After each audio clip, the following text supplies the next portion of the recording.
Good evening, everyone. I will apologize in advance for my voice. I lost it for quite a while. It's finally coming back to me. However, it seems like there's a little bit of tiny bit of fear still stuck in me.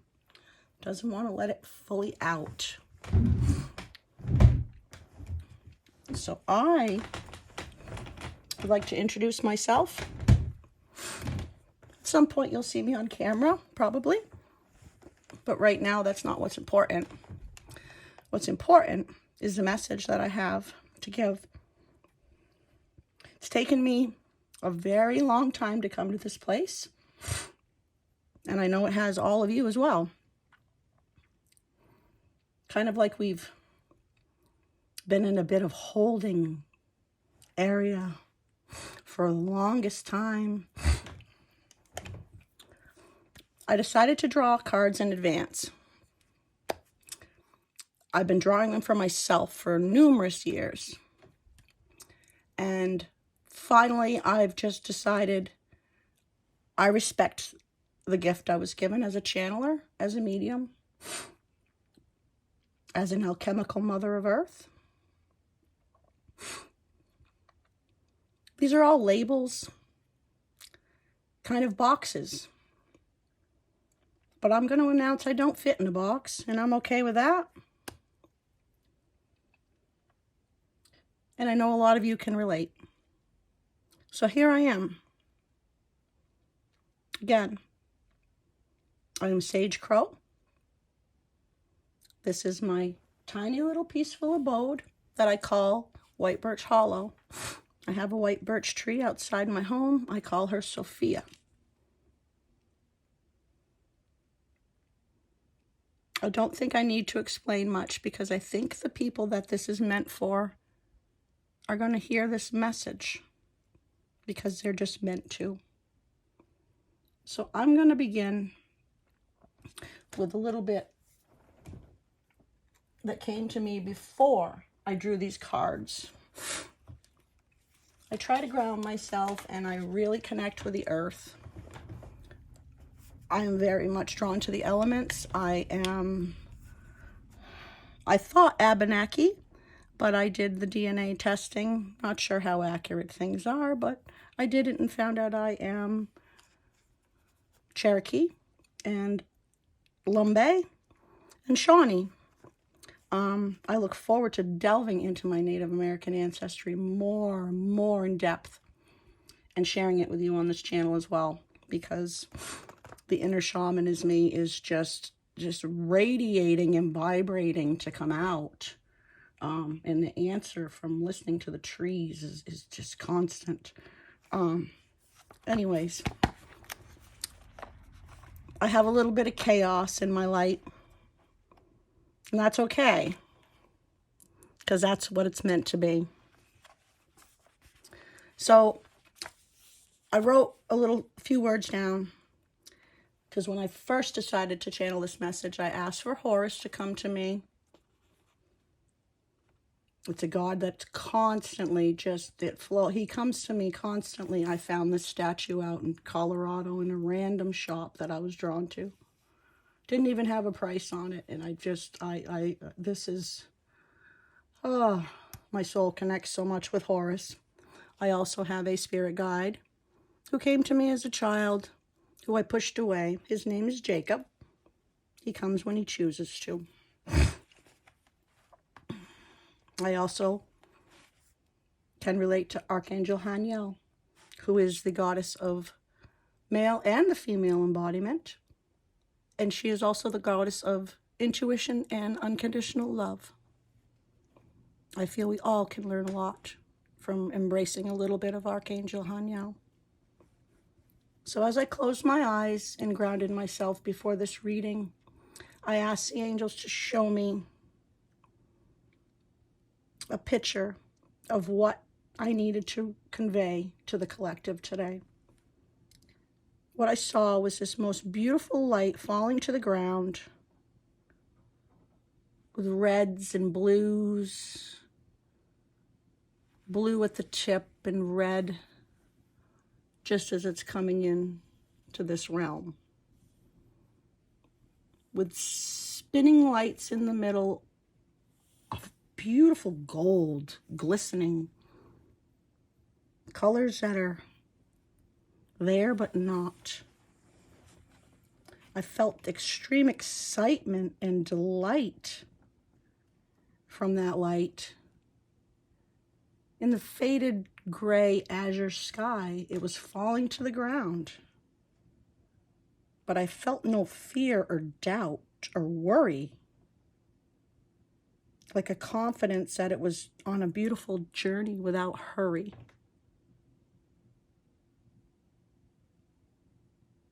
And the excitement of a bird taking its first flight.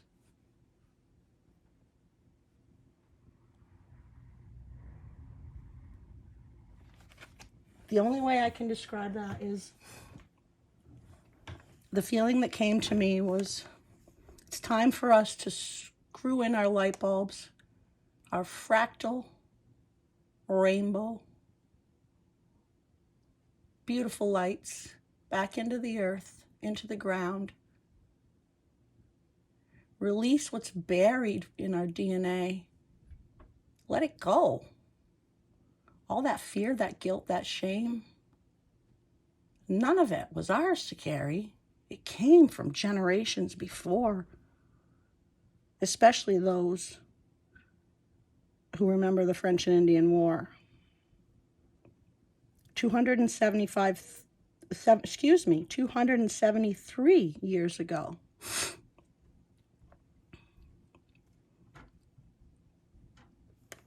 Were when that war was fought. The 7-year war that a lot of us bear the scar from. Still. We didn't fight in it, but our ancestors did. And in their DNA, it follows through to ours. So today's the day to release it all. I've thrown my shackles down. The dragon that was suppressed in me is no longer underground. I embrace the serpent from the ground. I embrace the raven that circles my crown. The crows, the birds, the angels. For they're all around us. We've just become too worried about what's coming next and the rush and the hurry to sit comfortably in silence and listen to why each and every one of us are here and what exactly is our mission. So I guess I'm going in a different way. Most tarot readers go from the first cards they read, but I'm drawn to go backwards because, like I said, I'm chaos and delight. A little sparkle to help the rest of you take flight. The cards I drew are not just for me, they're for each and every one of you who comes across this video. Because in it, there'll be a tiny little piece to help you bring your flickering light back where it needs to be. Become yourself. That's your gift to the world. I'm a truth seeker. And that's what this card shows right here. Not sure if you can see it. I'm hoping. But this beautiful card right here is the truth seeker. I seek only the truth of heart.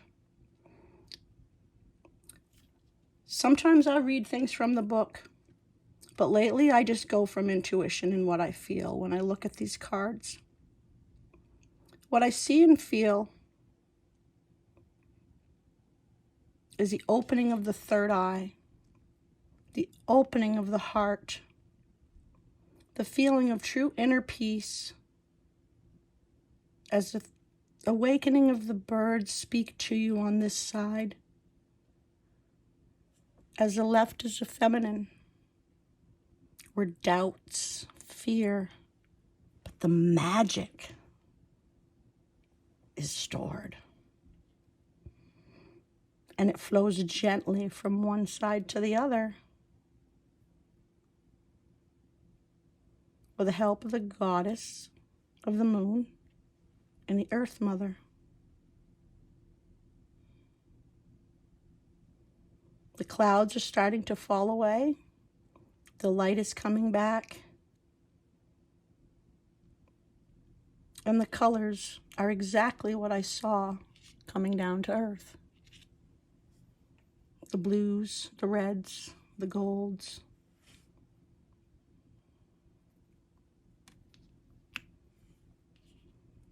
It's a remembrance of the soul contract. I'm grateful for my soul lessons and support. Every single trial and tribulation has brought me to this moment where I need to be. As I agreed before I came, and those of you who know did the same. There are some of us who are being awoken because it's our job to remind what's been forgotten to those who are stuck and trying to fit in society's rut.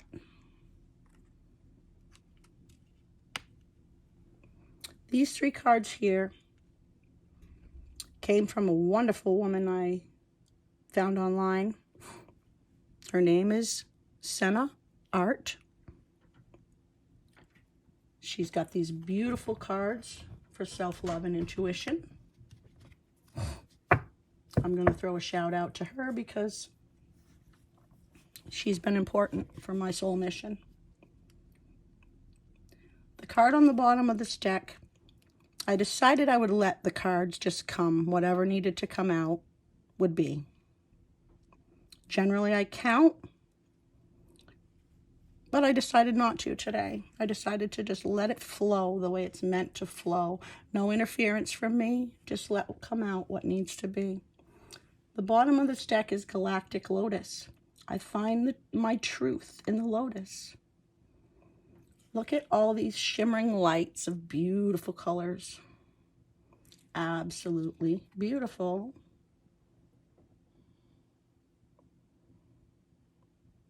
Hopefully you all can see it.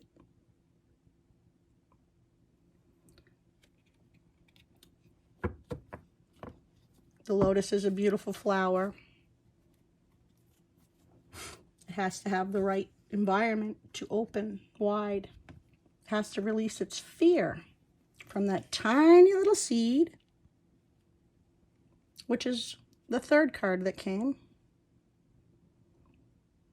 before I flipped and saw the bottom, which is tending to the vulnerable within.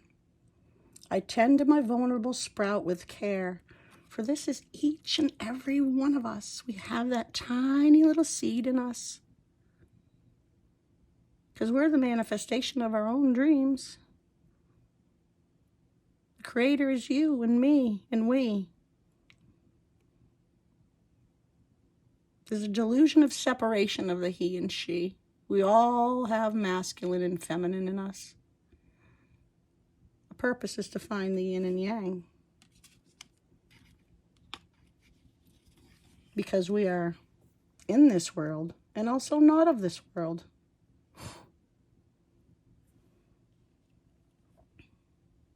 That's also the card 34, which again brings us to the number 7. Which is a key number this year, even though we're in the year of 8 going into the year of 9.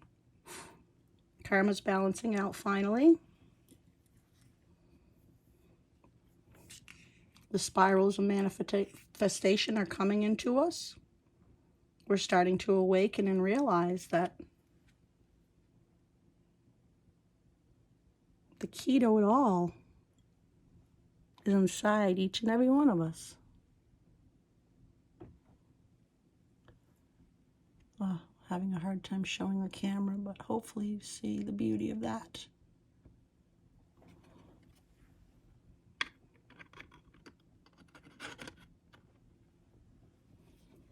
In that spirals of manifestation, it's a card of 18, which brings us to the year of the 9. The 1 and the 8 together is 9. Numbers, frequencies, it's all there.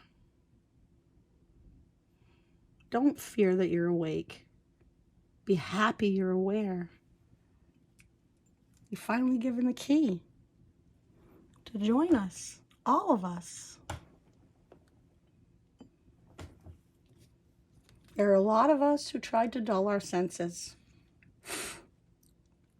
And this card keeps coming to me. And I guess it came today. My interpretation is, with the purple finches,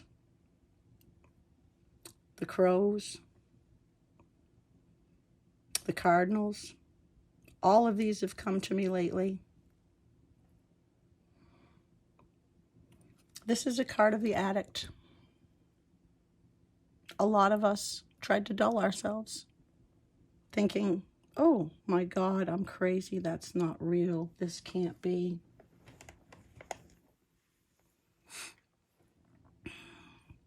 Because we're worried. We've come out of the womb and we're beautiful. We see the light. It's so bright. And then we start to live in the now. We start to be pushed forward like sheep in a line and told, shh, be quiet. You're too much. You're too sensitive. Shh. No one thinks like that. Why question? They don't like the questions. Each and every one of us has lived in a cage in our hearts. It started even before birth, as I said, from traumas from the past. It's time to release it all. What people get stuck in is wondering why did this happen to me? What put me in this cage? What didn't I see? But the truth is so clear. It's all right here. Everything was based in fear. Don't show yourself. Fit in, align, adjust. Do what we say because you must. No. Come out of your cage. Speak your truth, even if it's rage, but speak it with kindness from your heart. For everyone comes from a place of fear and guilt and shame and hurt from years that weren't even their fault. So give everyone a tiny container of love.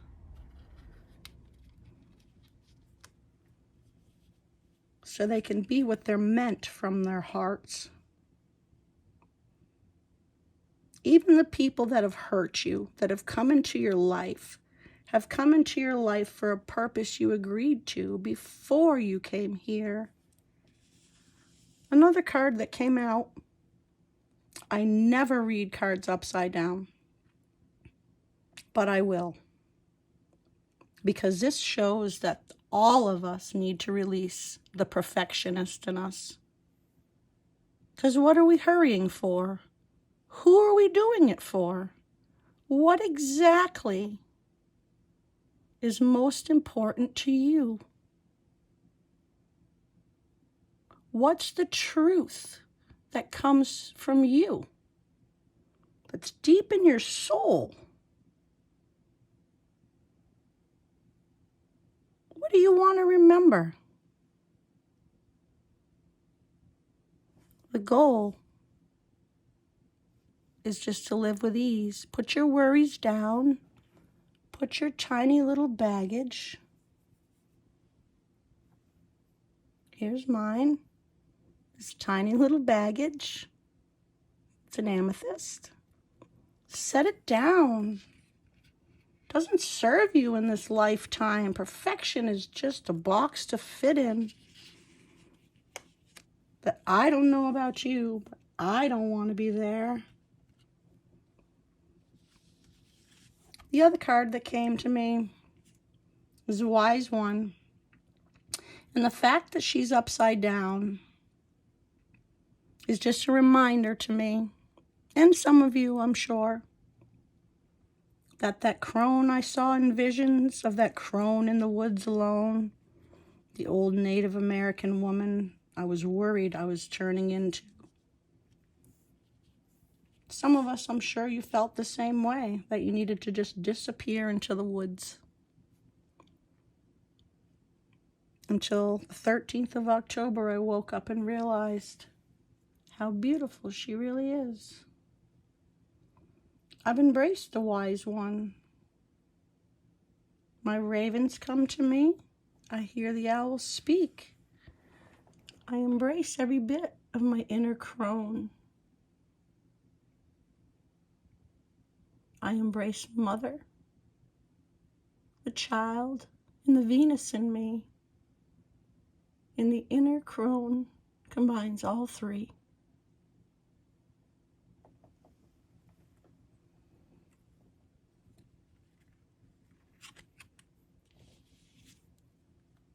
And then we have the Mother. I love that she looks Inuit here. I hope you can all see it clear. Oh, I'll get better. The Inuit Mother, there she is. Ooh, tiny little glimpse. With this beautiful tiny child to remind us that the feminine deserves to be honored in this time, for we've forgotten her. We've been told she's too much, and she's not.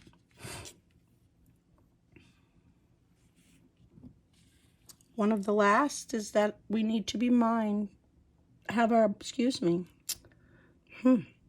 doesn't want to come out.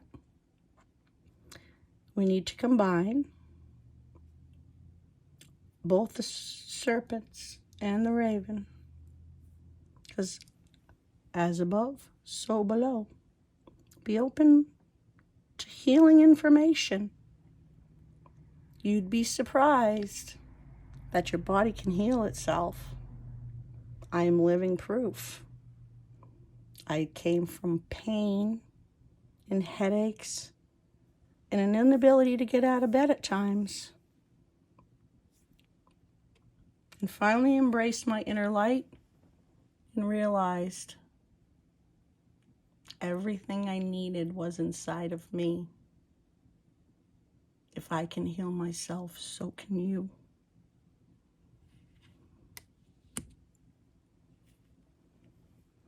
The last two cards I have here for you are the Broken Arrow and the Arrow.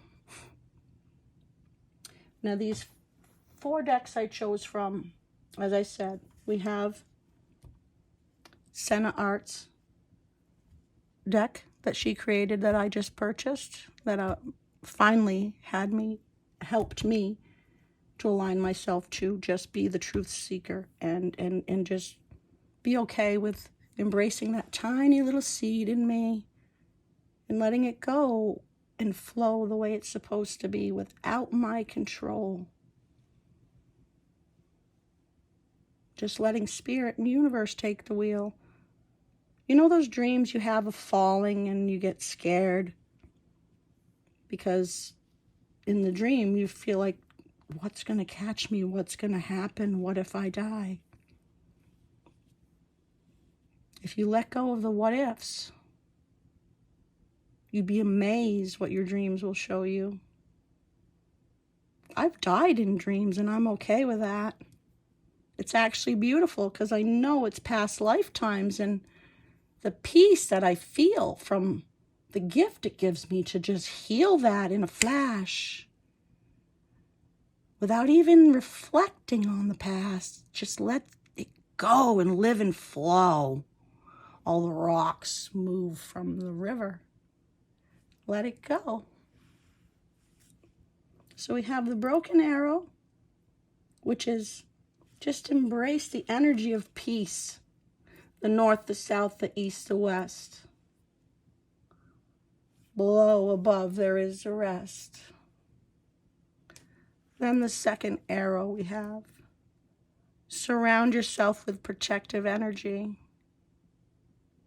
Because you can shield what affects you. You can shield what triggers you. You are in control of you.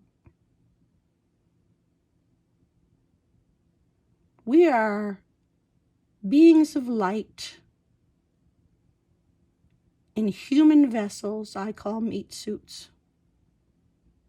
We're puppeteers and masters. We have the gift to go from the observer to stepping back and observing the observer.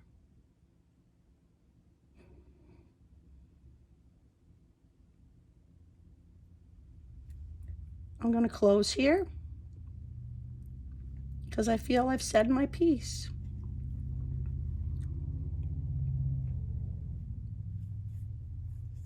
Big truck goes by, kind of reminding us little distractions will come and go. That's just noise on your radio. Adjust the knob. Tune it in. Everyone has their frequency of flow within. Put your baggage down. Embrace your golden crown.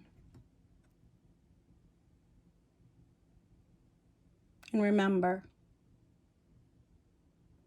the beauty of this time of year are when the leaves fall down and show us what's clear. Death is not the end, for life is a circle with no beginning and no end. We've done this many times. Some of us remember each other.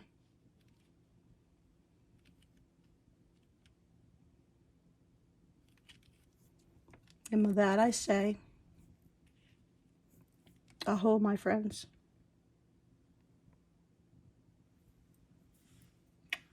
Namaste.